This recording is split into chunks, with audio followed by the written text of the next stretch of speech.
everyone. I'm Patricia Eslava Vessey, and I just taught HypnoKinesthetics at the Winter Hypnotherapy Institute in Las Vegas. And this is Salida, and she would like to tell you about her experience taking the class.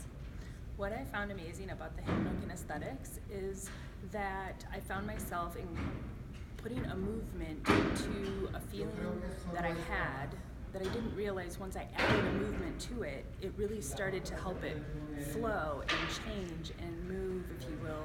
Not to reuse the word move, but I really found that it helped to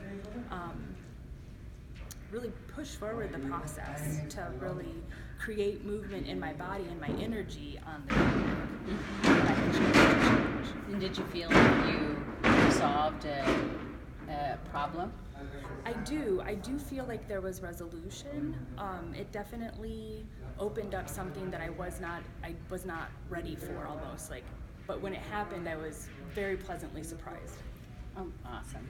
And so is it a class that you would recommend to someone else? Absolutely. I actually wasn't aware that HypnoKinesthetics was possible, but I'm so thankful that we took the class because the timeline piece is similar to something I've done before, but this really incorporates my subconscious use of motion, which was so key for me to feel that opportunity for change. Well, thank you very much for attending my class. Thank you so much for having me. You're welcome.